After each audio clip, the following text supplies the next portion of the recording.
राधे राधे। ये आप मेरे पीछे दोहिनी कुंड के दर्शन कर रहे हैं।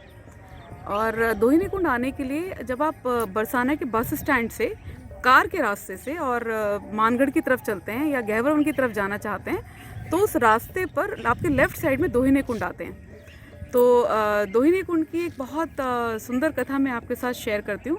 और मैं साथ में आपको ये बता देती हूँ, दोहिनी कुंड जो है ये वृषभानु जी की गैयाओं के रहने का स्थान है। यहाँ उनकी लाखों गैया रहती हैं यहाँ पर दोहिनी कुंड में। और यहाँ की लीला भी बहुत सुंदर है। एक बार क्या हुआ कि राधा रानी उनकी सखियाँ यहाँ पर गोदोहन का टाइम था, मतलब जिस टाइम गैयों का दूध निकाला जाता है उस समय पर राधा रानी उनकी सखियाँ यहाँ पर आईं। तो राधा रानी ने देखा तो जो ग्वाले थे वो दूध दोहने में लगे हुए थे।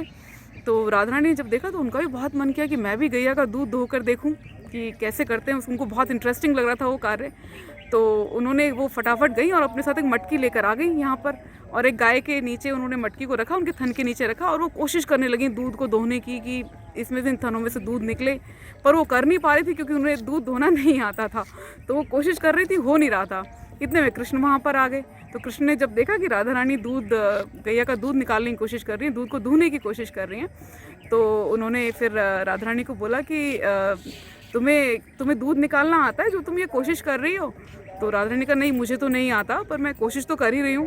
तो फिर कृष्ण ने बोला कि अच्छा, लेकिन मुझे आता है, मैं तुम्हें सिखा सकता हूँ। तो उन्होंने बोला ठीक है, आ जाओ सिखा दो। तो अब एक तरफ गैया के एक तरफ थन के एक तरफ तो राधा रानी बैठी हुई थी, दूसरी तरफ कृष्ण जाके बैठ गए उनके सामने। और गाय के 2 थन कृष्ण ने पकड़ लिए और 2 थन राधा रानी को। उन्होंने बोला अच्छे से उनको पकड़ो और मुझे देखो, जैसे मैं कर रहा हूँ वैसे तुम करो।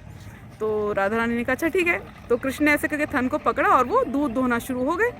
अब राधा रानी ने भी कोशिश कर रही है वो भी, और धीरे धीरे हाथ दूध निकलने भी लगा, हो भी रहा है। अब कृष्ण ने इतने में मस्ती में क्या किया कि उन्होंने गाय का थन लिया और दूध धोने के लिए उनका गाय का जो थन लिया वो दबाया और राधा रानी के फेस की तरफ कर दिया। उस थन का जो उसकी धार थी दूध की, राधा रानी के फेस की तरफ कर दी, और उनका सारा का सारा फेस बिल्कुल दूध में वो नहा गई उस धार में। तो ये एक तो अब वहाँ पर जो सखियाँ खड़ी थी उन्होंने इसको देखा कि राधा रानी पूरा दूध में स्नान हो चुका है, तो उन्होंने ताली बजा बजा के हंसना शुरू कर दिया, खूब राधा रानी की हंसी उड़ानी शुरू कर दी। तो ये एक बहुत सुंदर लीला यहाँ की दोहिनी कुंड की। जय राधे।